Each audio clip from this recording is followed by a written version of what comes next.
Bismillahirrahmanirrahim. Assalamualaikum warahmatullahi wabarakatuh. Bismillah, alhamdulillah, wassalatu wassalamu ala rasulillah. Para jamaah semuanya, mari kita lanjutkan kembali mengaji kitab Fathul Izarnya, yang mana kitab ini memang dikhususkan bagi pasangan yang sudah berumah tangga ya, karena memang kitab ini nanti akan semakin jauh akan lebih membahas tentang hubungan bagaimana pasangan suami dan juga istri. Baik, bismillahirrahmanirrahim. Bismillah, alhamdulillah, wassalatu wassalamu ala rasulillah. Sekarang masih pada halaman ketiga ya. A'udzu billahi minasyaitonir rajim. Wa ankihul ayyama minkum wassalihin min ibadikum wa imaikum in yakunu fuqara yughnihimullahu min fadlih al-ayah. Wallahu a'lam bil muradi. Wa ankihu, dan nikahkanlah. Di sini ankihu di sini itu adalah fi'il amar, berarti ini menunjukkan bahwa kata perintah begitu ya. Dan nikahkanlah perempuan yang mana perempuan tersebut yang masih sendiri dan orang-orang yang salih. Kalau misalkan mereka merasa fakir, yughnihimullah, niscaya akan dijadikannya kaya, min fadlihi, dari karunia-Nya Allah yang diberikan kepada orang tersebut. Oke, mungkin akan saya bacakan dulu referensinya, insyaallah nanti saya terangkan ya.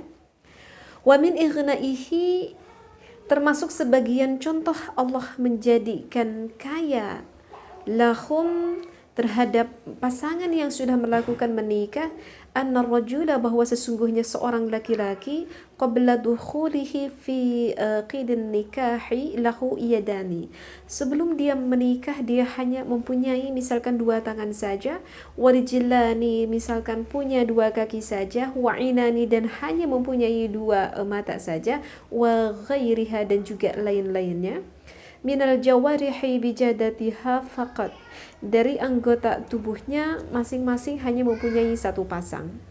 Walakin kullama dakhala fihi, tetapi ketika laki-laki masuk ke dalam akad nikah, syarat tilkal a'dha'i tatadha'afa dha'ifaini, maka anggota tubuhnya yang tadi berlipat menjadi dua kali lipat ya. Biziyadati a'dha'i zawjatihi ilaiha, dikarenakan ditambahi oleh anggota tubuh istrinya. Ala tara, coba kalian perhatikan, annal arusata, sesungguhnya bagi seorang pengantin, idza qalat lil arisi, misalkan berkata nih ya, seorang pengantin, liman yadaka, tanganmu itu milik siapa ya. Qala, maka berkata seorang suami laka terhadap istrinya, wa idza qalat lahu, kemudian berkata kembali gitu ya, istrinya kepada suaminya, liman anfak, milik siapakah hidung kamu. Qala, maka suaminya berkata kepada istrinya, laka, milik kamu. Wa idza qalat lahu aydan, dan begitu juga terus berkata ya kepada suaminya, liman ainaka, milik siapakah dua mata kamu.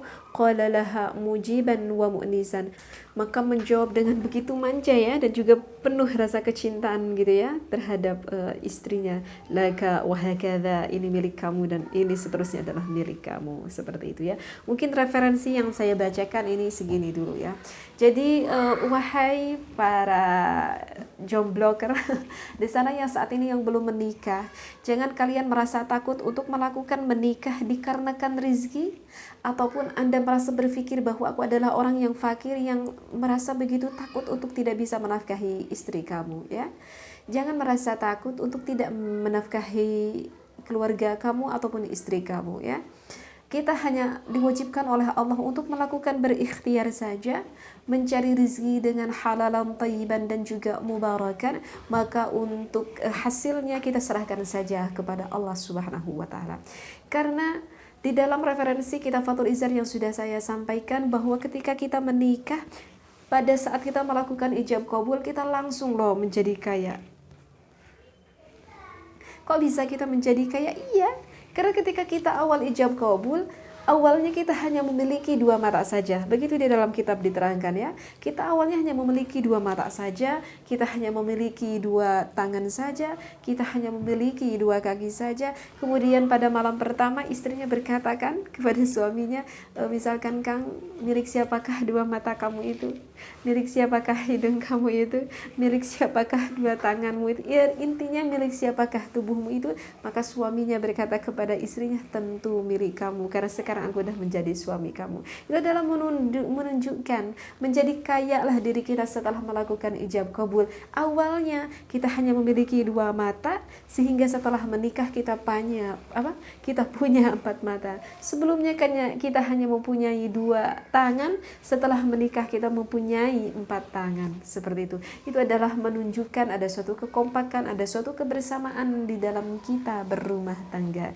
Jadi oleh karena itu, bagi kalian yang sudah merasa ingin sekali melakukan menikah, ya cukup menikah saja. Jadi di luar sana, bagi wahai para orang tua, jangan melarang-larang ataupun menunda-nunda jika anaknya yang sudah berterus terang kepada orang tuanya ingin sesegera mungkin melakukan menikah. Karena kebutuhan biologis itu adalah normal yang memang sudah Allah berikan fitrahnya kepada manusia, sehingga kebutuhan biologis ini tidak bisa digantikan oleh orang lain. Oleh karena itu, para orang tua, jika anaknya yang sudah berterus terang ingin sesegera mungkin untuk melakukan menikah, nikahkanlah dengan sesuai kemampuan yang kita punya. Kalau misalkan hanya sekedar punya satu kambing saja, kenapa tidak? Rasulullah pun pernah menikahi seorang wanita hanya mengeluarkan satu kambing saja di dalam kesederhanaannya itu. Yang penting kita menjaga diri kita dari menjaga kebutuhan biologis kita salurkan terhadap hal yang memang diridhai oleh Allah Subhanahu wa ta'ala, dan ketika melakukan hal itu akan berubah menjadi suatu ibadah.